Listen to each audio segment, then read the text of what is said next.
This is Miss Ainsley here, and today I want to share the book Giraffes Can't Dance with you guys. This book is written by Giles, Andre, and Guy Parker Reese. Let's read it. Giraffes Can't Dance.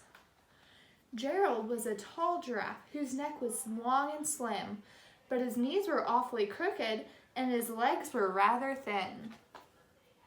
He was very good at standing still and munching shoots off trees, but when he tried to run around, he buckled at the knees. Now every year in Africa, they hold the jungle dance, where every single animal turns up to skip and prance. And this year, when the day arrived, poor Gerald felt so sad, because when it came to dancing, he was really very bad. The warthogs started waltzing, the rhinos rock and rolled, the lions danced a tango that was elegant and bold.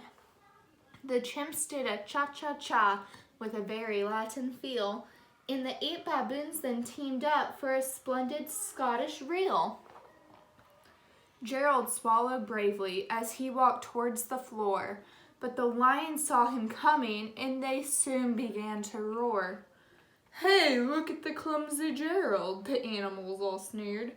"Giraffes can't dance, you silly fool. Oh, Gerald, you're so weird." Gerald simply froze. He was rooted to the spot. "They're right," he thought. "I'm useless. Oh, I feel like such a clot." So he crept off from the dance floor and he started walking home. He never felt so sad before. So sad and so alone. Then he found a clearing and he looked up at the sky. "The moon can be so beautiful," he whispered with a sigh. "Excuse me," coughed a cricket who'd seen Gerald earlier, "but sometimes when you're different, you just need a different song." Listen to the swaying grass and listen to the trees. To me, the sweetest music is those branches in the breeze. So imagine that lovely moon is playing just for you. Everything makes music if you really want it to. With that, the cricket smiled and he picked up his violin. Then Gerald felt his body do the most amazing thing. His hooves and started shuffling, making circles on the ground. His neck was gently swaying and his tail was swishing round. He threw out his legs sideways. He swung them everywhere. Then he did a backward somersault and leapt up in the air. Gerald felt so wonderful. His mouth was open wide. "I am dancing, yes, I'm dancing, I am dancing," Gerald cried.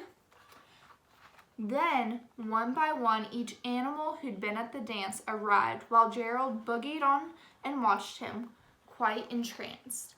They shouted, "It's a miracle! We must be in a dream. Gerald's the best dancer that we've ever seen." "How did you learn to dance like that? Please, Gerald, tell us how." But Gerald simply twirled around and finished with a bow. Then he raised his head and looked up at the moon and stars. "We can all dance," he said, "when we find music that we love." The end. I hope you guys are having a fun time. I hope to see you soon. Bye.